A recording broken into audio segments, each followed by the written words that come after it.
Welcome to RTV. నేను మీ మనోజ్. తెలంగాణలో OG mania కొనసాగుతోంది. ఎక్కడ చూసినా కూడా ఓజీ సినిమా పేరే వినిపిస్తోంది. అయితే అది పాజిటివ్ అయినా నెగిటివ్ అయినా ఓజీ సినిమా పేరే వినిపిస్తోంది. ప్రస్తుతానికి నేను చెప్తోంది ఓజీ సినిమాకి బిగ్ షాక్ ఇచ్చిన అంశం. టికెట్ రేట్ల పెంపు పైన వివాదం కొనసాగుతోంది. టికెట్ రేట్ల పెంపుని ప్రస్తుతానికి హైకోర్టు కూడా తప్పుపట్టింది. పాత రేట్లునే అంటే రెగ్యులర్గా ఒక సినిమాకి మనం వెళ్తూ ఉంటే ఎటువంటి రేట్లు అయితే ఉంటాయో అదే రకమైన రేట్లు కొనసాగించాలని చెప్పి కోర్టు చెప్పుకొచ్చినట్టుగా చాలా క్లియర్గా ఆదేశాలు ఉన్నట్టుగా మనం వార్తల్లో చూసాం. అట్ ది సేమ్ టైం దీన్ని కోమటిరెడ్డి వెంకటరెడ్డి తెలంగాణ ఫిల్మ్ డెవలప్మెంట్ సంబంధించి శాఖ మంత్రిగా ఉన్నటువంటి ఆయన కూడా సమర్థించుకొచ్చారు కూడా. అయితే ప్రస్తుతానికి కోర్టు ఆదేశాలని ఓజీ ప్రొడ్యూసర్ డివివి దానయ్య ధిక్కరించినట్టుగానే అభివర్ణిస్తూ ఉన్నారు. రేట్లతో పెంచే రేట్లతో ఇంకా థియేటర్లు ఓజీ సినిమా ఆడుతుంది అంటే వాళ్ళకి ఇచ్చిన మెమో నా చేతిలో ఉంది. As per government memo dated 19/9/2025. So 19వ తేదీన ఇచ్చినటువంటి ఈ మెమో ప్రకారంగా దీంట్లో ఏముందనంటే ప్రీమియర్ షో 24వ తేదీన ప్రీమియర్ షో ఉంటుంది. ఆ ప్రీమియర్ షో ప్రకారంగా ₹800 టికెట్ రేట్ని పెంచుకోమని ప్రభుత్వం ఓజీ సినిమాకి అవకాశాన్ని ఇచ్చిన తర్వాత 25వ తేదీ నుంచి 4వ తేదీ వరకు సో అటు సింగిల్ స్క్రీన్ థియేటర్స్లో అయితే ₹100, మల్టీప్లెక్సెస్లో అయితే ₹150, తర్వాత ఇవన్నీ కూడా ఓ 10 రోజుల పాటుగా అవకాశం ఇచ్చింది. సో దీన్ని ఛాలెంజ్ చేస్తూ Barla Mallesh Yadav high court advocate and is a petitioner ఈ మెమోని ఛాలెంజ్ చేస్తూ అంటే జనరల్గా ఉన్నటువంటి విధానానికి ఈ టికెట్ రేట్ల పెంపుకు ఎందుకు వ్యత్యాసం ఉంది, టికెట్ రేట్లను పెంచకుండా ఉండాలి అని చెప్పి దీన్ని ఛాలెంజ్ చేస్తూ హైకోర్టులో పిటిషన్ వేస్తే మొదటి రోజు సింగిల్ జడ్జ్ ఈ మెమోని కొట్టిపారేశారు. రెండో రోజు కూడా మళ్ళీ ఇటు డివివి దానయ్య ఎవరైతే ఆ ప్రొడ్యూసర్ ఉన్నారో ఆయన కూడా ఇంప్లీడ్ అవుతూ దీనిపైన మా వాదనలు కూడా వినాలని చెప్పడంతో మళ్ళీ దీనికి సంబంధించి విచారణ జరిగింది. ఆ విచారణలో కూడా ఫైనల్ జడ్జిమెంట్ ఏంటంటే చాలా క్లియర్గా ఆర్డర్ కాపీలో మనం చూసిన మేరకి మన దగ్గర ఉన్నటువంటి ఆర్డర్ కాపీ మేరకి అందులో కూడా ఉన్న అంశం అదే. ఒకసారి ఆ ఆర్డర్ కాపీ ప్లే చేయండి పీసీఆర్. ఆర్డర్ కాపీలో ఉన్న అంశం కూడా రైట్ ఇది మెమోది రైట్. నెక్స్ట్ ఒకటి ఉంటుంది ఆర్డర్ కాపీ. సో ఆర్డర్ కాపీలో కూడా ఉంది పాతది అమలు చేయాలని. ఎస్ దీంట్లో చూడండి ఇక్కడ మీకు కనిపిస్తుంది దాంట్లో పాతది అమలు చేయాలంటే యాజ్ టీజ్గా రెగ్యులర్ రేట్సే ఉండాలి, నో మోడిఫికేషన్స్. సో మోడిఫికేషన్స్ ఉండకూడదు, రెగ్యులర్ రేట్సే ఉండాలనేది చాలా క్లియర్గా ఆర్డర్లో మెన్షన్ చేస్తుంది. ఇక్కడ మీరు చూస్తే దానికి సంబంధించి ఆ మెమోని కొట్టి పారేస్తూ నిర్ణయం తీసుకుంది. అంటే ఈ రేట్స్ అప్లికబుల్ అబవ్ రెగ్యులర్గా రేట్సే ఉండాలని చెప్పి కోర్టు నిర్ణయం తీసుకుంది. సో అయినప్పటికీ ఇప్పటికీ కూడా ఇంకా ఓల్డ్ రేట్సే కంటిన్యూ అవుతున్నాయి. సో ఇంకొక వివాదం ఏంటి దీంట్లో అని అంటే ఒకసారి ట్వీట్ ప్లే చేస్తాను మీకోసం. నేను ట్వీట్ ప్లే చేయండి. సో ఆ ట్వీట్లో ఇక్కడ చూడండి Telangana high court extends interim order suspending they call him OG ticket price hike memo applicable to petitioner Barla Mallesh Yadav. అంటే ఈ మెమో అనేది కేవలం బర్ల మల్లేష్కి ఇచ్చిందే కాదు. ఆయన అడ్వకేట్గా ఉంటే ఈ మెమో ఇచ్చింది కేవలం బర్ల మల్లేషే. ప్రీమియర్ షోకి పోతే ₹800 కట్టాలి, లేకపోతే సింగిల్ స్క్రీన్ థియేటర్కి ₹100 అదనంగా కట్టాలని, మల్టీప్లెక్సెస్కి ₹150 అదనంగా కట్టాలని ఇక్కడ బర్ల మల్లేష్ పేరు మీద ఈ మెమో రాలేదు. ఓవరాల్ తెలంగాణ పబ్లిక్కి సినీ అభిమానులందరికీ వచ్చింది. సో దాన్ని ఛాలెంజ్ చేసిన దానిపైన డిసిషన్ వస్తే ఇక్కడ డివివి ఎంటర్టైన్మెంట్స్ అఫీషియల్గా ఏం మెన్షన్ చేసింది, బర్ల మల్లేష్ యాదవ్కి అనుకూలంగా వచ్చింది అనే రకంగా మెన్షన్ చేసింది. Extends interim order suspending. ఆ ఇంట్రిమ్ ఆర్డర్ని సస్పెండ్ చేస్తూ ఈ డిసిషన్ బర్ల మల్లేష్కి ఇచ్చారన్నట్టుగా దాన్ని రాసి పెడుతూ so we're offering him ₹100 discount on his ticket at any Nizam theatre. ఆయన ఒక్కరికి మాత్రం ₹100 ఏ థియేటర్ అయినా చూడవచ్చు అన్నట్టుగా ఒక డిసిషన్ ఇచ్చింది. సో మాట్లాడడం మనతో పాటుగా ఆర్టీవీ స్టూడియోలో మల్లేష్ యాదవ్ ఉన్నారు, advocate and petitioner to. So Mallesh గారు ₹100 కేవలం మీకు మాత్రం ఆఫరా, మరి సామాన్య ప్రజలు ఏమైపోవాలి? మెమో అర్థం ఏంటి? మెమో నాకు తెలిసి ఒకవేళ నేను సినిమాకి వెళ్ళినా కూడా ఈ రేట్లో కట్టాలి. ఇప్పుడు మీలాగా నేను రేట్ తక్కువ కావాలనుకుంటే ఒక జర్నలిస్ట్గా ఇది కరెక్ట్ అయిన పద్ధతి కాదు, తక్కువ కట్టాలనుకుంటే నేను కూడా కోర్టులో పిటిషన్ చేయాలి మళ్ళీ అంటే ఇండివిజువల్ ఆర్డర్స్ ఉంటాయి ఇట్లా. వాస్తవంగా మేము ఛాలెంజ్ చేసింది నాకు ₹100 తగ్గానో నాకు 200 తగ్గానో నేను కోర్టులో పిటిషన్ ఫైల్ చేయలేదు. ఏదైతే గవర్నమెంట్ అఫీషియల్ హోమ్ సెక్రటరీ గారు ఇష్యూ చేసినటువంటి మెమో ఆయనకు లేనటువంటి జ్యూరిడిక్షన్ తీసుకొని ఆయనకు లేని పవర్ను ఎక్సర్సైజ్ చేసిండు, ఇది ఇల్లీగల్, చట్ట వ్యతిరేకమైనటువంటి చర్య అని నేను యాజ్ మెమోను ఓల్గా చేస్తే తప్ప డీవీ వాళ్ళు నాకు 100 రూపాయలు టికెట్ ఇవ్వాలనో, నేను అక్కడ మాట్లాడినట్టు ఈయన కొద్దిగా కన్సెషన్లో 20 టికెట్లు ఇస్తామనో, ఇంకోటి నాకు 800 పెట్టాలని నా కోసం వేయలే. ఎవరు మాట్లాడారు కన్సెషన్? చాలా ఇప్పుడు ఈ ట్విట్ అదే చెప్తుంది, వాళ్ళు మాట్లాడేది కూడా చాలామంది ఆయన నిజంగా చెప్తే ఇది జడ్జిమెంట్ నిన్న నైట్ 11:30కి అప్లోడ్ అయింది. ఆనరబుల్ జడ్జి గారు కోర్టులో కూడా ఇంటరిమ్ సస్పెన్షన్ ఎక్స్టెండ్ చేస్తున్నామని చెప్పారు. ఎక్స్టెన్షన్లో పిటిషన్ అనే క్లారిటీ లేకముందు మీకు జడ్జిమెంటే రానప్పుడు మీరు 3:30-4 గంటల మధ్య ఈ tweet high court honourable high court direct చేసినట్టుగా ఓన్లీ నాకే ఎక్స్టెండ్ చేసినట్టుగా ఇచ్చారంటే మీరు కోర్టు పేరును ఉపయోగించి పక్కదారి పట్టేటువంటి ప్రయత్నం, కోర్టును ధిక్కరించి కోర్టును అసలు అట్రిబ్యూట్ మీరు ఏమైనా ఇన్ఫ్లుయెన్స్ చేయాలనేటువంటి ప్రయత్నంగా కోర్టును ఇబ్బంది పెట్టే విధంగా, అంటే కోర్టును ఇచ్చే ఉత్తర్వు రాకముందే మీరే రాసుకుంటారు జడ్జిమెంట్. ఆ విధంగా ఉంటూ దాంతోపాటు ఒక రాజ్యాంగబద్ధమైనటువంటి ఒక స్టాచ్యుటరీ రైట్ ఉన్నది వైలేట్ అవుతుంది. ఒక అధికారి ఇట్లా ఎక్సెస్ పవర్ ఎక్సర్సైజ్ చేస్తే వాళ్ళు లేని పవర్ని ఇట్లా ఎక్సర్సైజ్ చేస్తే ఛాలెంజ్ చేసే పవర్ ఎన్ని సిటిజన్కి ఉంటుంది. దానిలో నేను 226లో మీరు ఒకప్పుడు పిల్ వేయాలి లేకపోతే మీకు లోకస్ స్టాండ్ లేదా అనే కాడికి వెళ్ళి ఎవాల్యూషన్ అయిపోయింది. జ్యూరిడిక్షన్ అనేది కోర్ట్స్ రిట్లో ఎంటర్టైన్ చేసేటువంటిది పర్సనల్ రైట్ను కూడా ఎలాబరేట్గా నువ్వు ఇంటర్ప్రిటేషన్ల తర్వాత ఇండివిజువల్ రైట్ కూడా దాన్ని తీసుకొచ్చి ఎంటర్టైన్ చేస్తూ ఉన్నారు. గౌరవ న్యాయస్థానాలు ఇంతకుముందు కూడా పెండింగ్ ఉన్న ఇట్లాంటి కేసుల్లో ఆ పెండింగ్లో ఉండగా దాన్ని ఛాలెంజ్ చేస్తే ఏదో నా కోసం వేసినట్టు 100 రూపాయలు ఏదో నీకు ఏదో ఇస్తున్నా బిచ్చం వేస్తున్నా అనే విధంగా దాన్ని పంపించి నన్ను ఇక్కడ డిఫేమ్ చేయడానికి దీని ఉద్దేశం కోర్టు ధిక్కరణతో పాటు కోర్టు ఇయ్యని ఆర్డర్ను కోర్టుకు అట్రిబ్యూట్ చేస్తూ కోర్టును ఇన్ఫ్లుయెన్స్ చేసే దాంతోపాటు కోర్టు ధిక్కరణతో పాటు నన్ను డిఫేమ్ చేయడానికి అక్కడ ఉన్నటువంటి ఎవరైతే ట్రోల్ చేయడానికి అభిమానులు లేకపోతే ఆయన ఫాలోవర్స్ నన్ను ట్రోల్ చేయడానికి సామాజిక మాధ్యమంగా నన్ను బుల్లింగ్ చేయడానికి ఆయన చేసినటువంటి కార్యక్రమం ఇది. డీవీవీ క్రియేషన్స్ వారు చేసినటువంటి కార్యక్రమము. నేను వాళ్ళపైన లీగల్ నోటీస్ ఇష్యూ చేస్తూ ఉన్నాను. డిఫమేషన్ క్రిమినల్ సివిల్ ప్రొసీడింగ్ కూడా నేను ఇనిషియేట్ చేస్తూ ఉన్నాను. దాంతోపాటు నేను పోలీస్ కేసు కూడా దీన్ని ఫైల్ చేస్తాను. ఈ కోర్టు ధిక్కరణకు ఏదైతే మీరు ఆనరబుల్ కోర్టు ఇవ్వకముందే మీరు ముందుగా మీరు తీసుకొని ఈ జడ్జిమెంట్ ఇచ్చినని మీరు ఏదైతే చేసిరో దానిపైన కూడా నేను చట్టపరమైనటువంటి చర్యలు తీసుకుంటా ఉన్నాను. మీరు ఎప్పటికైనా బిఫోర్ కంటిన్యూ మీరు ఛాలెంజ్ చేసింది పిటిషన్ మీద, రైట్? ఈ మెమో మీద మీరు పిటిషనర్. సో మెమో మీద ఛాలెంజ్ చేస్తే ఈ మెమోనే కొట్టి పారేసారు. ఇప్పుడు memo suspend in the sense ఇది ఇంప్లిమెంట్ కావద్దు. ఇప్పుడు 25 నుంచి 4 దాకా మెమో ఉంది. అప్పటిదాకా 9 దాకా సస్పెండ్ చేశారంటే ఆటోమేటిక్ గా మెమో ఎగ్జిస్ట్ ఉండదు.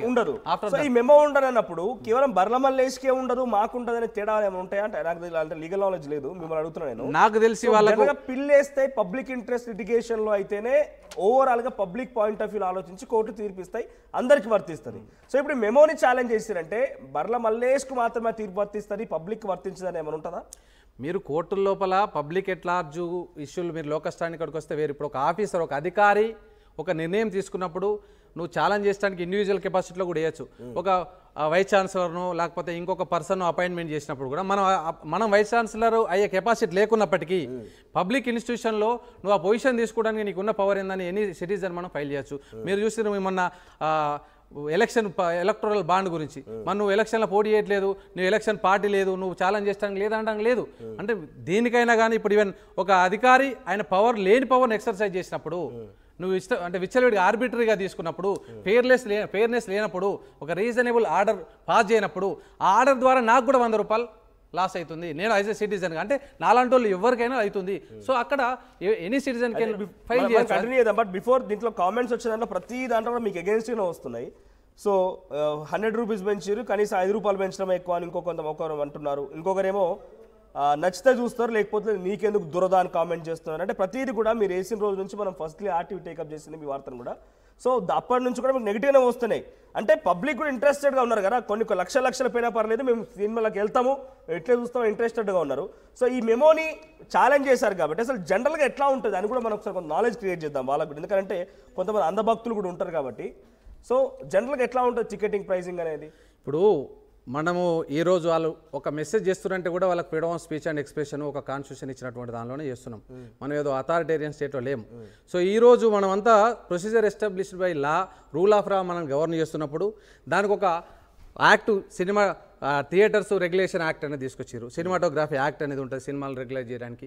దాని ప్రకారము దేనికి ఎంత రేట్లు పెట్టాలి, దేనికి ఎంత నిర్ణయం చేయాలనే దాని ప్రకారం చేశారు. పబ్లిక్లో ఒక ఆయనకు ఎక్కువ ఫాలోవర్స్ ఉన్నారు, నాకు 100 మంది వస్తారు, 200 మంది వస్తున్నప్పుడు చట్టాలు మారాయి. దానికి ఒక రేస్టర్లో ఈ జీవో ఇష్యూ 120 జీవో ఇష్యూ చేయడానికి కూడా చాలా జడ్జిమెంట్స్, చాలా కోర్టు లోపల డిస్కషన్ జరిగి ఆనరబుల్ కోర్ట్స్ డిఫరెంట్ టైంలో కూడా చేసి కొన్ని థియేటర్ వాళ్ళు వెళ్ళి మా ఎయిర్ కండిషన్ ఉంది, ఇంకో దానికి లేదు, అందరికి ఒకటే రేట్ వేసేస్తాం, మాకు పని సరిపోతలేదు అన్నప్పుడు ఒక కమిటీని కాన్స్టిట్యూట్ చేసి దాని ప్రకారం ఒక రేట్ నిర్ణయం చేయడం జరిగింది. మరి మనం ఇచ్చినటువంటి ఈ జీవోను ఏదైతే హోమ్ సెక్రటరీ ఒక పద్ధతి ప్రకారం ఇచ్చినటువంటి జీవోను దాన్ని ఒక మెమో ద్వారా, జీవో కంటే మెమో చిన్నది, మెమో ద్వారా జీవోను ఓవర్ రైడ్ చేయలేరు. నిజంగా ఇప్పుడు ఉన్నటువంటి పరిస్థితులకు అనుగుణంగా రేట్లు ఇట్లా పెరిగి ఉంటే ఆ రేట్లను నువ్వు మళ్ళీ ఒక కమిటీ కాన్స్టిట్యూట్ చేసావు, నువ్వు రీజన్ ఒకవేళ నువ్వు పెంచినవు, ఈ మెమోలో ఎక్కడన్నా రీజన్ రాసారా, ఎందుకు పెంచినామనేటువంటి రీజన్ రాయాలి. మనం ఈ ఒక్క సినిమా గురించి మాట్లాడలేము. కొద్దిమంది ఇన్ఫ్లుయెన్షియల్ ఇంతకుముందు ఒక సినిమా కూడా మనం చేసిన 2 రోజుల ముందు మెమో ఇవ్వడం వల్ల కోర్టుకు వెళ్ళలేకపోయాను. కానీ ఇక్కడ దానిలో నేను 1000 కోట్లు పెట్టినాను ఒక నిర్మాత అంటున్నారు, 500 కోట్లు పెట్టినామంటున్నారు. మరి దీంతో సబ్మిట్ చేసిన దానిలో మీ ఎంత ఖర్చు అయింది, ఏమైంది, ఈ రిపోర్ట్స్ అన్న కనీసం దాన్ని సబ్మిట్ చేసింది లేదు. మేము కేసు వేసేకన్నా ముందు 4 రోజుల ముందు హోమ్ సెక్రటరీ డిపార్ట్మెంట్ ముందు మేము పెట్టినాం. మీరు ఏ రికార్డు తీసుకొని ఏ రీజన్తో మీరు ఇస్తున్నారు ఆ డాక్యుమెంట్స్ని పర్మిట్ చేయమంటే వాళ్ళు ఇచ్చినటువంటి పెంపు దానిపైన 48 గంటల డిసిజన్ తీసుకున్నాం. మనం ఇప్పటికేసి 5-6 రోజులు క్లారిటీ ఇద్దాం. సో జనరల్గా ఇదంతా కూడా థియేటర్ రెగ్యులేషన్ యాక్ట్ అనేది ఉంటుంది. యాజ్ పర్ మల్లేష్ యాదవ్ గారు చెప్తున్నట్టుగా దాని ప్రకారంగా టికెట్ రేట్లు ఉండాలి. నాకు తెలిసి 300 దాటి ఎక్కడ టికెట్ ఉండదు కదా. రిక్లైనర్ సీట్కు 300 హైయెస్ట్ కదా. హైయెస్ట్ ఎంత పెద్ద మాల్కి వెళ్ళి మీరు చూసినా రిక్లైనర్ సీట్లో కూర్చొని ఏసీ ఉండి అద్భుతమైనటువంటి సౌండ్ సిస్టమ్తో లగ్జీరియస్ లావిష్గా మీరు వెళ్ళి చూసినా కూడా 300 రూపాయలు హైయెస్ట్ టికెట్. అది ఎవరు నేను చెప్పిన మాట కాదు, మల్లేష్ యాదవ్ గారు చెప్పిన మాట కాదు. థియేటర్ రెగ్యులేషన్ యాక్ట్ అని చెప్పి ఒక కమిటీని ఏర్పాటు చేసి ఆ కమిటీ ఆధారితంగా ఇచ్చింది. ఇప్పుడు ఇక్కడ ఆయన అంటున్న మాట ఏంటంటే ఓజీని టార్గెట్ చేస్తూ ఆయన ఛాలెంజ్ చేయడం లేదు. ఇక్కడ అన్ని థియేటర్స్లో ఇది మెమో. ఆయన చెప్తున్న ప్రకారంగా మెమో అనేది జీవోని ఓవర్లాప్ చేయలేదు. జీవో ఇస్ గవర్నమెంట్ ఆర్డర్, అది చాలా పెద్దది. డైరెక్ట్గా ప్రభుత్వం అసెంబ్లీలో జీవో తీసుకొచ్చే రకంగా ఉండేటువంటి జీవో, ఎమ్మెల్యేలు చర్చ జరిపేది, ముఖ్యమంత్రి లేకుంటే సెక్రటరీ అందరూ ఆమోదించేది జీవో. ఇది మెమో ఒక వ్యక్తి దగ్గర నుంచి వచ్చింది. సో హోమ్ సెక్రటరీకి ఈ అధికారం లేదా? లేదు. ఈవెన్ హైకోర్టు కూడా మన గౌరవ న్యాయస్థానం కూడా చెప్పింది ఈ జీవో ఉన్నప్పుడు జీవో కంటే ₹1 కూడా పెంచడానికి లేదని 2021లో డివిజన్ బెంచ్ చెప్పింది. అంతకుముందు జడ్జిమెంట్లో కూడా ఏదైతే జీవో ఎగ్జిస్టింగ్ ఉన్నప్పుడు ఆ జీవోను సూపర్ సీడ్ చేసి రేట్లు పెంచడానికి వీలు లేదు అని గౌరవ న్యాయస్థానం చెప్పింది. అంటే మీరు జీవోతో పాటు గౌరవ న్యాయస్థానం చెప్పినటువంటి ఉత్తర్వులను కూడా ధిక్కరించడం జరిగింది. ఇక్కడ మనం మాట్లాడుతుంది ఒక జీవోలు ఎక్కడైనా ఉందా నిజంగానే? ఇప్పుడు ఎగ్జాంపుల్గా గతంలో గేమ్ చేంజర్ సినిమా కానీ ఇంకో సినిమా వచ్చి మేము ఎక్కువ ఖర్చు పెట్టినాం ఈ సినిమాలకి, మేము బాగా ఖర్చు అయింది కాబట్టి మేము టికెట్ రేట్లు పెంచుకుంటామని అంటే జీవోలు ఎక్కడైనా, ఎందుకంటే నేను చదవలేదు కాబట్టి అది. సో జీవోలు ఎక్కడనే ఒక అజంప్షన్ ఒక క్లాజ్ ఉందా? ఒకవేళ కనుక అత్యధికంగా ప్రొడక్షన్ ఖర్చు అయితే ఆ ప్రొడక్షన్ ఖర్చును భరించేది ప్రజలే, పబ్లికే ఎక్కువ ధరలు పెట్టి సినిమాలు చూడాలి. అట్లాంటిది ఎక్కడ లేదు. ఇది ఒక్క సినిమాకే ఛాలెంజ్ చేసి అనుకున్నటువంటిది ఎవరైతే అభిమానులు ఇంకోరు ఉన్నారో తప్పు. ఇంతకుముందు గేమ్ చేంజర్ సినిమా కానీ అంతకుముందు ఒక 4-5 కేసులు ఈ సేమ్ ఇష్యూ పైన, ఈ మెమోల పైన పెండింగ్ ఉన్నాయి, గౌరవ న్యాయస్థానంలో పెండింగ్ ఉన్నాయి. ఈ మ్యాటర్లో కూడా ఈ కేసులో కూడా అది డిస్కషన్కి వచ్చింది. అవన్నిటి కూడా బ్యాచ్ మ్యాటర్ మేము కలిపింటాం. ఇట్లాంటి కొనసాగడానికి లేదు, ఇట్లాంటి దొడిదారిన మెమోలు తీసుకోవడానికి లేదు. ఒకవేళ నిజంగా రేట్లు ఇట్లా పెరిగి ఉంటే పద్ధతి ప్రకారం ఒక కమిటీని కాన్స్టిట్యూట్ చేసి ఒక ఏదైతే జీవో ఉందో ఆ జీవోని అమెండ్మెంట్ చేసి తీసుకోండి, ప్రాబ్లం లేదు. కానీ ఈ పద్ధతిలో ఒక చట్టం మనం ఫాలో అవుతున్నప్పుడు దాని ప్రకారం పోవాలని చెప్పారు. ఈరోజు మనం ఈ పవన్ కళ్యాణ్ గారి సినిమాని మనం వ్యతిరేకించట్లేదు. ఇక్కడ మనం మాట్లాడుతున్నది సాధారణ సినీ ప్రేక్షకులకు. దాంతోపాటు పవన్ కళ్యాణ్ గారు అభిమానులు ఎవరైతే ఉన్నారో పేద అభిమానులు మనతో కూడా చాలామంది చెప్పారు ఈ టికెట్ రేట్ ఇంత ఉండడం అనేది చాలా ఎక్కువ. ఇప్పుడు వారిపైన ఉన్న అభిమానాన్ని ఆసరా చేసుకొని ఇక్కడ ప్రొడ్యూసరు ఎగ్జిబిటర్లు లబ్ధి పొందేటువంటి ప్రయత్నం చేస్తూ ఉన్నారు. హీరో గారు నాకు తెలిసి పవన్ కళ్యాణ్ గారు ఇట్లా దొడిదారిన జీవో తీసుకోమని చెప్పారు. ఎందుకంటే వారు కూడా వకీల్ సాబ్ సినిమాలో నటించి ఒక అమ్మాయిలకు అన్యాయం జరిగితే కోర్టులో కొట్లాడారు. అప్పుడు మనం హీరోయిజం అని చెప్పినాం. అంటే హీరోయిజం అంటే ఏంటిది? అన్యాయంగా ఏది తీసుకున్నా తప్పు, అన్యాయానికి వ్యతిరేకంగా పోరాడమే న్యాయం అని చెప్తాం, హీరోయిజం అంటాం. మరి ఇలా అగనెస్ట్గా కొద్దిమంది వ్యక్తులు ఇన్ఫ్లుయెన్స్ చేసి తీసుకున్న దాన్ని ఇది అగనెస్ట్, ఇది తప్పు, చట్టానికి వ్యతిరేకంగా తీసుకున్నటువంటి జీవో మెమో ఏదైతే ఉందో దాన్ని ఛాలెంజ్ చేసినప్పుడు ఇది ఎట్లా తప్పు అవుతుంది? హీరోయిజానికి తప్పు. ఈ సినిమా హీరో చేస్తే టికెట్ రేటు పెంచుకోవచ్చు, ఆ హీరో చేస్తే తగ్గించుకోవచ్చు, ఏదైనా క్రైటీరియా ఉంటుందా? అట్లాంటి ఉదాహరణకి రీసెంట్గా కొన్ని సినిమాలు ఏమైనా వచ్చాయనుకోండి, తెలంగాణ సాహిత్యంలో తెలంగాణకు సంబంధించిన కళాకారులదో కవులదో ఎవరిదో ఎథిక్సో లేకపోతే ఒకటి ఏమంటారు దాన్ని వ్యక్తిగత జీవితమో బయోపిక్ వచ్చింది అనుకోండి, వాటికి పెంచుకోవడానికి అర్హతలు ఇస్తే ప్రభుత్వాలు. అట్లాంటి పెంచడానికి స్పెసిఫిక్ ఎగ్జామ్షన్స్ ఏం లేవు. కాకపోతే ఏమన్నా మంచి మెసేజ్ ఓరియంటెడ్ ఇంకో దానికి ఉంటే వాళ్ళు ఇచ్చే రాయితీలు ఉంటాయి కదా, వాళ్ళు ట్యాక్స్ కలెక్ట్ చేసే దానికి వెళ్ళి రాయితీలు ఇచ్చేటువంటి అవకాశం చేస్తారు తప్ప ఈ పెంచుకునే దానికి ఎవరికి ఇవ్వడానికి లేదు. జీవోలో కూడా దానిలో ఎలాంటి ఎగ్జామ్షన్స్ లేదు. ఈవెన్ ఆనరేబుల్ హైకోర్టు డిసిజన్స్లో కూడా ఎక్కడ పర్మిట్ చేయట్లేదు. మరి ఎందుకు ఇస్తున్నారు? ఒకటి కాదు కదా, ఇప్పుడు ఓజీ ఫస్ట్ టైం ఏం కాదు, మీరు మళ్ళీ చెప్తున్నారు నేను ఓజీని టార్గెట్ చేయడం లేదు, నా టార్గెట్ ఓజీ కాదు అన్ని సినిమాల గురించి అంటున్నారు ఆయన. సో కొన్ని కామెంట్స్ ఏంటంటే గతంలో ఏం సినిమాలు వచ్చినాయి మరి ఆ సినిమాలు ఎందుకు ఛాలెంజ్ అని క్వశ్చన్ కూడా రేజ్ అవుతుంది. ఆల్రెడీ గేమ్ చేంజర్ సినిమాది పెండింగ్ ఉంది, ఇంకా మిగతా కేసులు కూడా పెండింగ్ ఉంది. ఈ గౌరవ న్యాయస్థానం ఈ జడ్జిమెంట్లో క్లియర్గా రాయడం జరిగింది. ఎవరైతే అట్లా అనుకుంటున్నారో వాళ్ళ జడ్జిమెంట్ కాపీ ఆన్లైన్లో హైకోర్టు వెబ్సైట్లో ఉంటుంది, దానికి డౌన్లోడ్ చేసి చూసుకోవచ్చు. Okay done. సో ఇప్పుడు ఓజీ సినిమాకి సంబంధించి మీరు ఆల్రెడీ ఈ సస్పెండ్ అయింది, ఈ మెమో సస్పెండ్ అయింది, 9వ తారీఖున మళ్ళా వాదనలు కొనసాగుతాయి. కానీ ఒక్కసారి నేను మీకు బుక్ మై షోలో రేట్స్ చూపిస్తాను, అంటే ఈ కోర్టు ఆర్డర్ ఇంప్లిమెంట్ అవుతుందా లేదా అని తెలుసుకోవాలి కాబట్టి. సో ఇక్కడ మనం చూపిస్తోంది ఒకసారి ఆ బుక్ మై షోలో ది ప్లాటినం, అది నాకు తెలిసి ఏ మాల్లో ఇది రైట్, అదొక మాల్లో ప్లాటినం రెక్లైనర్ టికెట్ సంబంధించి. సో దాని ధర ఎంత ఉందంటే 500 ఉంది. ఓకే దాని ధర 500 ఉంది. అంటే మీరు చెప్తున్నది ఇంప్లిమెంట్ అవ్వట్లేదు, నాకు తెలిసి 300 రూపాయల రెక్లైనర్ సీట్స్ లాస్ట్ అనుకున్న దగ్గర ఇంప్లిమెంట్ అవుతుంది కదా, 150 రూపాయలు ఇంప్లిమెంట్ అవుతుంది. ఇప్పుడు మరి 150 రూపాయలు ఇంకా ఇంప్లిమెంట్ అవుతుంది అంటే కోర్టు ఆర్డర్ దానికి ఇప్పుడు ఇక్కడ ఎటువంటి రెస్పాన్స్ లేదు. ఇప్పుడు చూసిన టికెట్ రేట్ అది నేను. తర్వాత ఇంకొకటి 445 ఎగ్జిక్యూటివ్ రైట్, ఇంకా ఉన్నాయి పీసీఆర్ ప్రజెంట్ బుక్ మై షోలో. ఇప్పుడు నేను థియేటర్కి సంబంధించి చూస్తుంటే ఇవన్నీ ఇప్పుడు వచ్చేవన్నీ కూడా. సో ప్లాటినంలో 500 అండ్ ఎగ్జిక్యూటివ్ వచ్చేసి 445. ఇది ఏఎంబీ మాల్లో నేను చూసింది. సో సాధారణమైనటువంటి సింగిల్ స్క్రీన్ థియేటర్లో కూడా 100 రూపాయలు హైక్ కొనసాగుతుంది. So what is the response? అంటే ఇది ఇంకా కొనసాగుతూనే ఉంది. మీ యొక్క ఆర్డర్ కాపీకి ఏం విలువ లేదు, అంటే కోర్టు యొక్క తీర్పుకి ఏం విలువ లేదు. మరి ఇక్కడ మా ఆర్డర్ కాపీ కాదు, గౌరవ న్యాయస్థానాన్ని ఎవరైతే ఈరోజు అధికారులు ఆ పొజిషన్లో ఎవరైతే ఇష్యూ చేసారో ఆ అధికారులు కూడా ఈ రాజ్యాంగబద్ధ ప్రకారంగా ఈ చట్టం ప్రకారంగా వాళ్ళు ఉద్యోగంలోకి వచ్చారు. ఎవరైనా న్యాయస్థానాలైనా శాసనసభలైనా ఎగ్జిక్యూటివ్ అథారిటీస్ అయినా ఆ చట్టాలకు అనుగుణంగా మనం చేసినటువంటి చట్టాలు రాజ్యాంగానికి అనుబంధంగా లోబడి పనిచేయాలా.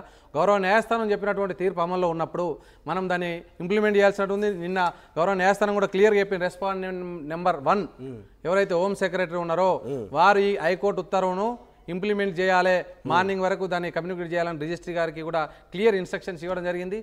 ఇప్పటికి కూడా దీన్ని అమలు చేయకపోతే మనకు ఈ కోర్టులను ధిక్కరించినట్లయితే కోర్టు గౌరవ న్యాయస్థానం ఇచ్చిన కంటెంప్ట్ ఆఫ్ కోర్టు అవుతుంది. కంటెంప్ట్ ఆఫ్ కోర్టు కంపల్సరీ మేము కూడా దాని గౌరవ కోర్టు దృష్టికి తీసుకెళ్తాం. మిగతా ఎవరైనా అగ్రీవ్డ్ పార్టీస్ ఎవరైతే ఉంటారో వాళ్ళు తీసుకుపోయేటువంటి ప్రయత్నం చేస్తారు. So why are targeting only OG comment, మీరేం చెప్తారు సమాధానం? నేను ఓజీ సినిమాని ఎప్పుడు టార్గెట్ ప్రత్యేకంగా పవన్ కళ్యాణ్ గారినో ఇంకోనో టార్గెట్ చేయలేదు. ఇప్పుడు ఒక ఇష్యూ వచ్చినప్పుడు ఆ సందర్భంలో మనం ఒక కేసు తీసుకుంటాము. ఇప్పుడు మీరు ఇంకొకటి ఇప్పుడే ఎందుకు మీరు కేసు వేసారు, ఇంతకుముందు ఎందుకు వేయలేను? ఇంతకుముందు కేసులో కూడా ఈ మెమో ఇష్యూ చేసిన టైంకు 1 రోజు 2 రోజులు ఇచ్చి దొడిదారును ఇచ్చేస్తూ ఉన్నారు. ఈ ఒక 4 రోజులు రాత్రి వచ్చేస్తుంది. మీరు నిజంగా నిజాయితీ ఉంటే 4 రోజుల ముందు మెమో తీసుకోవచ్చు కదా. అంటే ఇది ఒక వీకెండ్లో తీసుకొని కోర్టుకి వెళ్లకుండా ఛాలెంజ్ చేయకుండా తీసుకొని తప్పించుకునేటువంటి ప్రయత్నం చేస్తారు. ఇక్కడ సఫిషియెంట్ టైం ఉండడం వల్ల మనం పోవడానికి కూడా ఇంతకుముందు ఇది ఒకటే కేసు కాదు, ఇంతకుముందు కేసుల్లో కూడా ఉన్నాయని మేము చెప్పడం జరిగింది. మీరు ఇప్పుడే ఎందుకు చేసిరు అంటే ఇప్పుడు ఇన్ని రోజులు మీరు యాక్టింగ్ చేసి ఇప్పుడే ఎందుకు సినిమాలకు రాజకీయాలకు వచ్చారు?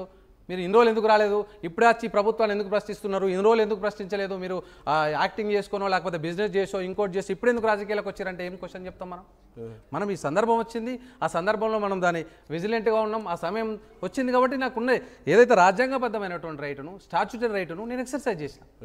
అది కూడా ఈ ఎవరైతే మనం ఫాలో అవుతున్నటువంటి హీరోలు సినిమాల్లో చెప్పినటువంటి విషయాలే. ఈవెన్ పవన్ కళ్యాణ్ గారు కూడా చాలా సామాజిక అంశాలపై స్పందిస్తారు, మనం చాలా గౌరవిస్తాం. వారు కూడా చెప్తారు తెలంగాణ లోపల చాలా పౌరుషం ఉంటుంది, పోరాట పటిమ ఉంటుంది. నేను కూడా సామాజిక అంశాలపైన ఎప్పుడైనా స్పందిస్తాం. ఈ రోజే కాదు, ఈవెన్ ఇంతకుముందు హైకోర్టు షిఫ్టింగ్లో కానీ పబ్లిక్ ఇష్యూలో కానీ ఈవెన్ నేను ఉస్మాన్ యూనివర్సిటీలో ఉన్నప్పుడు కానీ ఎక్కడ ఉన్నా కానీ నా పరిధిలో నా దృష్టికి వచ్చినప్పుడు నేను స్పందించాలనుకున్నప్పుడు స్పందిస్తాను. ఒక వ్యక్తికి వ్యతిరేకంగా మీరు ఇంత చెప్తున్నా కూడా ఇక్కడ యాంటీగానే మీకు మిమ్మల్ని వ్యతిరేకించి క్వశ్చన్ చేసే విధంగానే కామెంట్స్ వస్తున్నాయి. ఈ కామెంట్స్ ఎందుకు మనం తీసుకోవాల్సి వస్తుందంటే కొంతమంది ఆ కామెంట్స్ కూడా పట్టించుకోరు. But we're as a responsible journalist. నాకు తెలిసి మేమైతే కామెంట్స్ కూడా తీసుకుని వాళ్ళ గురించి మాట్లాడతాం కాబట్టి ఇక్కడ కోకొండ పద్మ అంట నెక్స్ట్ కాంతారా సినిమా వస్తుంది అప్పుడు కూడా ఛాలెంజ్ చేస్తారా అని అడుగుతోంది. సో అంటే వాళ్ళ దృష్టిలో మేము పెట్టుకుంటాం ఆ ఖర్చు, మేము పోతాం, మనం చస్తాం మీకు ఎందుకన్నట్టుగా వాళ్ళు అడుగుతున్నట్టు కనబడుతున్నది. సో మేము అందరం సిద్ధంగా ఉన్నారా, కాంతారా వస్తుంది అప్పుడు ఇలా ఫైట్ చేయాలని అడుగుతున్నారు. మీ సమాధానం ఏంటి? అంటే వాళ్ళు పెట్టుకోవడానికి సిద్ధంగా ఉన్నారు, మీరు ఫైట్ చేస్తేనే వాళ్ళకి తగ్గితే లాభం పొందుతారు, లేదంటే వాళ్ళంతా పెట్టడానికి సిద్ధంగా ఉన్నారు. ఇప్పుడు నేను వారు డబ్బులు ఎక్కువ ఇచ్చే వాళ్ళ గురించి నాకు సంబంధం లేదు. ప్రొడ్యూసర్ DVV ప్రొడక్షన్కు వాళ్ళు 50,000 డొనేషన్ ఇవ్వండి, నాకు సమస్య లేదు. ₹1,00,000 డొనేషన్ ఇవ్వండి, నాకు సమస్య లేదు. నాకు ఉన్నటువంటి సమస్య ఒక ప్రభుత్వ ఉద్యోగంగా ఉండి నీకు లేని పవర్ నువ్వు ఎక్సర్సైజ్ చేసినావు అనేది నాకు హోమ్ సెక్రటరీ గారు ఇచ్చినటువంటి మెమోతోనే నాకు ఇక్కడ ప్రాబ్లం. నేను దాన్నే ఛాలెంజ్ చేసిన. నాకు పవన్ కళ్యాణ్ గారితో సమస్య లేదు, DVV ప్రొడక్షన్తో సంబంధం లేదు. ఇప్పుడు రేపు ఇంకో ప్రొడక్షన్ వచ్చి కూడా నాకు 10,000 చేయమంటాడు. చేయడం అనేది నువ్వు వాళ్ళు అడగడంలో తప్పలేదు, నేను చేసి ఆయనకు ఉండాలంటున్నా. నేను హోమ్ సెక్రటరీ గారు ఎవరైతే ఉన్నారో నీకు లేని పవర్ని ఎక్సర్సైజ్ చేసి నువ్వు ఎక్సర్సైజ్ చేసినావు, దానిని నేను ఛాలెంజ్ చేస్తాను. ఇన్ఫాక్ట్ ఈ విషయంలో మీకు అందరికీ తెలియాల్సింది ఏంటంటే సినిమాటోగ్రఫీ మంత్రి కోమటిరెడ్డి వెంకటరెడ్డి కూడా హైకోర్టు ఆర్డర్ని సమర్థించారు. ఆయన చెప్పుకొచ్చారు, నా కనుసైగల్లో పనిచేయాల్సిన సంబంధిత శాఖ అంటే ఆయన సినిమాటోగ్రఫీ మంత్రి, డెఫినెట్గా ఆయన కన్సర్న్లో ఉండాలి, ఆయనకు మినిమం ఆయనకు అడ్రస్ చేయాలి. ఆయన ప్రమేయం లేకుండానే హోమ్ సెక్రటరీ ఎవరయ్యా ఈ ఈ మెమో ఇవ్వడానికి, రేట్లు పెంచుకోవడానికి ఆయన ఎవరు అని చెప్పి డైరెక్ట్గా హోమ్ సెక్రటరీని క్వశ్చన్ చేశారు సినిమాటోగ్రఫీ మంత్రిగా కోమటిరెడ్డి వెంకటరెడ్డి. ఆయన క్వశ్చన్ చేయడమే కాదు, నెక్స్ట్ సారి ఇటువంటిది ఏది ఉండకూడదు అని చెప్తూనే హైకోర్టు ఆర్డర్ని సమర్థించారు. సో నిజంగా అభిమానులు ఉంటే మీరు మొన్న భద్రాద్రి కొత్తగూడెంలో ఒక టికెట్ ధర ₹150,000 పోయింది. ఎవరికైనా అభ్యంతరం ఉందా? నాకు అభ్యంతరం లేదు, చూసే జనానికి ఎవరికి అభ్యంతరం లేదు, ఆదిలాబాద్లో ఉన్న వాళ్ళకి అభ్యంతరం లేదు, అనంతపురంలో అభ్యంతరం లేదు, ఎక్కడ ఎటువంటి అభ్యంతరం లేదు. నిజామాబాద్లో ₹1,50,000 OG ticket, at the same time ఏపీలో ₹1,00,000 ఉన్నవాళ్ళు ఇచ్చుకోండి. అంటే మీ అభిమానం కోసం ఇస్తున్నారు, ఏదైనా ఖర్చు చేయడం కోసం మీరు కోరుతూ ఉన్నారు, మీ ఇష్టం. అది ప్రొడక్షన్ హౌస్కి పోతుందా, ఎగ్జిబిటర్కి పోతుందా, డిస్ట్రిబ్యూటర్కి పోతుందా, హీరోకి పోతుందా, హీరో ఇంకేదైనా సేవా కార్యక్రమాలు చేస్తారా తర్వాత సంగతి. నిజంగా ఉన్నవాళ్ళు ఇచ్చుకోండి. కానీ ఎవరైతే నిజంగా పోవాలని ఆలోచన ఉన్నవారు, ఓ ఇంట్లో నలుగురు ఉంటే యావరేజ్గా ఇప్పుడు ₹200 అదనంగా ఆ టికెట్ ధర ఉన్నది. ఇప్పుడు దాకా చూపించినట్టుగా 500 వలుకుతుంది. అది కాస్త GST, IST, EST మొత్తం కలిపి సుమారుగా ₹600 అవుతుంది. ఇంట్లో నలుగురు పిల్లలు ఉన్నవారు అందరు కలిసి కనుక ఒకవేళ నిజంగానే పవన్ కళ్యాణ్ అభిమానంతో సినిమాకి పోదామంటే వాళ్ళకి అయ్యే ఖర్చు ₹2,400 కేవలం టికెట్ ధరే. అదనంగా అడిగి పోయిన తర్వాత స్నాక్స్, టీయో, బిస్కెటో ఇంకేనా కావాలంటే ₹3,000. అంటే ఒక సినిమాకు పోయి రావాలంటే సామాన్య యొక్క పరిస్థితి ₹3,000. సో దీన్ని డైరెక్ట్గా మీరు అనుకోవచ్చు, వాళ్ళు దీన్ని తప్పుపడుతున్నారా, ఉంటే పోతారు లేకుంటే అంటే ఇక అతివాదుల్ని మితవాదులు ఏం సమాధానం చెప్పలేము దాని గురించి. బట్ ఇక్కడ మల్లేష్ యాదవ్ గారు కానివ్వండి, లేకపోతే సామాన్య జనం ఎవరైతే సామాజిక దృక్పథం ఉన్న వ్యక్తులుగా ఉన్నారో, కొంతమంది మీడియాలో ఉన్నవారు కానివ్వండి, కొంతమంది సినిమాలో పనిచేసేవారు కూడా ఈ మెమో ఫస్ట్లీ మల్లేష్ యాదవ్ గారి అభిప్రాయం ఏంటంటే ఆయనకు అధికారం లేదు, హోమ్ సెక్రటరీకి జీవోని ఓవర్లాప్ చేసి ఇచ్చేటువంటి అధికారం లేదు, ఇది తప్పు అని చెప్పి మొదటిగా దీన్ని ఛాలెంజ్ చేయడం ఒకే ఎత్తు అయితే, ఆ తర్వాత నెక్స్ట్ స్టెప్ ఏంటంటే సామాన్యులకు కూడా ఇబ్బంది కలుగుతుంది అనేది అది హ్యూమానిటేరియన్ గ్రౌండ్లో. సినిమాకి పోవాలంటే ₹3,000 ఖర్చు చేయాలన్నా ఒక మిడిల్ క్లాస్ ఆయన, వాళ్ళ పిల్లల్ని తీసుకొని నిజంగా చక్కగా పోయి సినిమా చూసి రావాలంటే ₹3,000 ఖర్చు చేయాలన్నా. సో ఇది మీరు నిజంగా ఖర్చు చేసేవాళ్ళంటే ఖర్చు పెట్టుకోండి, పెద్ద ప్రాబ్లం లేదు, డైరెక్ట్గా మీరు ఇచ్చేయండి ఫండ్ రూపంలో. కానీ అందరికీ వర్తించకూడదు కదా. ఇప్పుడు మెమోని సస్పెండ్ చేసినా ఇంకా అమలు అవుతోంది. సో నెక్స్ట్ ఏం చేయబోతున్నారు? మెమోని సస్పెన్షన్ అయింది ఆల్రెడీ. మీకు ఒకసారి ఆర్డర్ కాపీ ప్లే చేయండి. PCR ఆర్డర్ కాపీ ప్లే చేయండి. ఇందాక దాంట్లో 19th రోజు ఇచ్చినటువంటి ఈ మెమోని సస్పెండ్ చేస్తున్నామన్నట్టుగా ఆర్డర్ కాపీలో రాసింది, రైట్? ఇది కాదు, నెక్స్ట్. సో ఇంకో ఆర్డర్ కాపీ ఉంది. ఆర్డర్ కాపీలో ఇక్కడ ఏముందని అంటే చాలా క్లియర్గా, జస్ట్ ఇక్కడ మీకు హైలైట్ అవుతుంది చూడండి. దాంట్లో 19th రోజు ఇచ్చినటువంటి ఆ మెమోని సస్పెండ్ చేస్తున్నట్టుగా ఉంది. Competent authority shall ensure to implement the interim order, ఏదైతే ఇచ్చామో దాన్ని కంటిన్యూ చేయండి అన్నట్టు ఇక్కడ చూడండి, మీకు కనిపిస్తోంది. In the view of the same interim order dated 24/9/2025, అంటే మొదటి రోజు, 2 రోజులు జరిగిందని చెప్పారు కదా, మొదటి రోజు వచ్చిన ఆర్డర్నే కంటిన్యూ చేయండి. ఏమని? ఆ 19th సంబంధించి నెక్స్ట్ హియరింగ్ 9th రోజు మళ్ళీ నెక్స్ట్ హియరింగ్ అయ్యేంత వరకు కూడా ఇంట్రిమ్ ఆర్డర్ కంటిన్యూ అవ్వాలి, అంతేనా? అంతే. 9th రోజు 9th అక్టోబర్ 2025 వరకు మళ్ళీ విచారణ జరిగేంత వరకు కూడా అది కంటిన్యూ అవ్వాలి అనేది ఈ కోర్టు ఆర్డర్లో ఉంది. సో 19th రోజు వచ్చినటువంటి మెమోని సస్పెండ్ చేసామన్నట్టు కూడా ఉంది. దీనికంటే ముందు ఇప్పుడు మీరు ఎవరైతే మీకేమి బాధ ఉంది, మీకేమి ఇబ్బంది ఉందని చెప్తున్నటువంటి వాళ్ళు, ఈరోజు వినోదం అనేది ఒక నిత్యావసర వస్తువులాగా ఉన్నది. ఈవెన్ చాలా ఆనరబుల్ కోర్ట్ చాలా కేసుల్లో కూడా చెప్పింది, సామాన్యునికి వినోదం అనేది ఒక నిత్యావసర వస్తువు, దాన్ని భారంగా తీసుకెళ్లి చేయడానికి లేదు. అందుకే రెగ్యులేటరీ అథారిటీస్ దాన్ని రెగ్యులేట్ చేస్తూ ఉన్నారు. మనం అన్నట్టుగా ఇప్పుడు మనం ఆలోచించేది సాధారణ నిజంగా పవన్ కళ్యాణ్ గారి అభిమాని, పేదలు చిన్నోళ్ళు కూడా ఆ సినిమాకు దూరం అయ్యేటువంటి ప్రయత్నం చేయొద్దు. ఆ హీరో అభిమానానికి వారిని చూసేటువంటి అవకాశాన్ని, ఆ బిగ్ స్క్రీన్ను వాళ్ళను లోపలికి పోకుండా మీరు బయట పెట్టేటువంటి ప్రయత్నం చేయొద్దు. వాళ్ళ యొక్క ఆర్థిక ఇబ్బందులతో మనం బయటకు పెట్టేటువంటి ప్రయత్నం చేయకూడదు. ఒక సినిమాకు నువ్వు నెల పాపకానుతో సహా మొత్తం కౌంట్ చేస్తే ఒక 4-5 వేలు అవుతాయి. వాళ్ళకి వచ్చే జీతం 15,000 20,000. ఒక కుటుంబాన్ని గడపడమే చాలా కష్టం ఉంటుంది. మీరు అన్నట్టు మీకోసం మేము మాట్లాడట్లేదు. నిజంగా వాళ్ళకి అది ఉంటే మీరు ఇప్పుడు ఈ తగ్గేది ఏదైతే ఉందో మీరు 1,00,000 2 లక్షలు 10 లక్షలు మీరు అఫీషియల్గా డొనేషన్ ఇవ్వండి. మనం ఇంకొక వైపు చెప్తా ఉన్నాం, మీ సినీ పెద్దలు ఎవరైతే ఉన్నారో ఈరోజు దీనికోసం మెంబర్ల కోసం లాబింగ్ చేసేటువంటి పెద్ద మనుషులు మళ్ళీ మైకులు బట్టి తెలుగు సినిమా పరిశ్రమను బతికించాలి. ఎందుకంటే మనకు మొత్తం పైరసీ వస్తుంది, ఓటీటీలో వచ్చే సినిమా పరిశ్రమ మొత్తం దెబ్బతింటుంది అని ఒకవైపు చెప్తారు. మరొక వైపు డబుల్ స్టాండర్డ్ ఏంది, ఈ రకంగా చేసేటువంటి ఈ దొడిదారి వ్యవహారాలు చేసేది కూడా ఆ నిర్మాతలు ఆ యొక్క ఎగ్జిబిటర్లే. అంటే నువ్వే ఒకవైపు ఎక్కువ రేటు పెట్టినాక వాడు ఏం చేస్తాడు, ఆ పైసలు లేనివాడు ఆల్టర్నేట్గా ఆ మూవీ రూల్స్కో ఇంకొక దానికో దొంగ వ్యవహారాలు చేసేటువంటి ప్రయత్నం చేస్తూ ఉన్నాడు. మరోవైపు ఇంకొక ఆడియన్స్ 1000 రూపాయలు పెడితే ఓటీటీలో సినిమా వస్తుంది, ఆ సినిమా వచ్చినాక అప్పుడే చూద్దాం ఫ్యామిలీ పట్టుకొని పోతే 5,000 కడతాయని చెప్తున్నాం. అంటే మనం అల్టిమేట్గా ఏం చేస్తున్నాం, థియేటర్ వ్యవస్థను సర్వనాశనం చేస్తూ ఉన్నాం. థియేటర్ పైన ఆధారపడ్డ వ్యవస్థ మనం అభిప్రాయాలు తీసుకుందాం. ఇక్కడ ఏమొచ్చారంటే టికెట్ ధరలు పెరిగినాయని ఎవరైనా అభిమానం వచ్చి మీకు కంప్లైంట్ చేసిందని అడుగుతున్నాడు. సో ఇక్కడ I do want ask question, మిమ్మల్ని అడుగుతున్నాను, at the same time advocate Mallesh గారు కూడా అడుగుతున్నాను నేను. పోయిన ఏడాది మిర్చి పంటలు మొత్తం నాశనం అయిపోయినాయి. ఖమ్మం, వరంగల్, నేనే చాలా ప్రాంతాలకు పోయినా మైకులు పెట్టి వాళ్ళతో మాట్లాడించడం చాలా తీవ్రంగా నష్టపోయినాయి. ఇండివిజువల్ నేను ఒక రైతు బిడ్డనే, మా నాన్న 2 ఎకరాలు ఎకరం వేసిండారంటే, ఎగ్జాంపుల్ టేకింగ్ మై సెల్ఫ్, నేను ఇప్పుడు మీకు బాధ చెప్పుకుంటున్నా, 4 లక్షలు ఖర్చు అయిందో 3 లక్షలు ఖర్చు అయింది అనుకుందాం. నాకు ఖర్చు అయింది కదా అని చెప్పి నాకు వచ్చిన క్వింటాలో 2 క్వింటాల్లోనే నాకు ₹1 కోటి ఇచ్చుకోమంటే కొంటారా? నాకు ఎక్కువైంది కదా.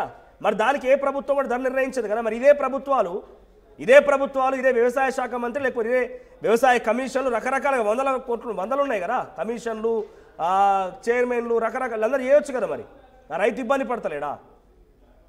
ఇదే రైతు ప్రతి ఏడాది నిజామాబాద్లో పసుపు రైతు మొదటిదాకా కొట్లాడి నాకు ధర పెంచమని చెప్పి, ఆ ధర పెంచడం వల్ల కుటుంబం బాగుపడుతుంది, ఇంకేదైనా అక్కడ ఉపాధి అవకాశాలు దొరుకుతాయి, నానా రకాలకు ఉపయోగపడుతుంది. మీరు వ్యవసాయంతో కంపేర్ చేస్తారంటే అఫ్ కోర్స్ వ్యవసాయం కన్నా పెద్ద ఇండస్ట్రీ అనేది వ్యవసాయం కన్నా పెద్దది కాదు కదా. మనకు ఆలోచన వచ్చి సినిమా చూడాలని ఒక ఎంటర్టైన్మెంట్ రిలాక్సేషన్ కోసం ఉన్నప్పుడు మాత్రం సినిమాలు చూస్తాం, దాన్ని తప్పడం లేదు నేను, అది చాలా పెద్ద ఇండస్ట్రీయే. కానీ ప్రతిరోజు 3 పూటలు మనం తింటున్నామంటే వ్యవసాయమే కదా, అంతకన్నా పెద్ద ఇండస్ట్రీ ఏది లేదు కదా. మరి ఆ ఇండస్ట్రీలో జరిగినటువంటి ప్రోడక్ట్ సంబంధించి ప్రతి ఏడు రోడ్డుకి ధర్నా చేయాలంటే ధర పెంచమని చెప్పి, దాని గురించి పెంచమన్నప్పుడు పెంచారు వీళ్ళు. ఇక్కడ మీరు అడిగే వాళ్ళకి సమాధానం చెప్తారు. మీరు ఏమైనా ఒపీనియన్ ఉంటే మీరు షేర్ చేయండి, కింద మీకు నెంబర్స్ కూడా ఇస్తాం, మీరు కాల్ చేయండి, మాట్లాడదాం డెఫినెట్గా. సో అగ్రికల్చర్ చేసేవారికి ఏమో ధరలు పెంచమన్నా పెంచము, అడగగానే పెంచుతారంట. మరి వాళ్ళు లక్షలు ఖర్చు పెట్టి ప్రతి ఏడాదికి 2 పంటలో 1 పంటో ప్రతి ఏడాది లక్షలు పెట్టి ఖర్చు చేస్తే దిగుబడి రాక ఇబ్బందులు పడిపోయి బలవన్మరణానికి పాల్పడే వాళ్ళు 100ల సంఖ్యలో ఉన్నారు.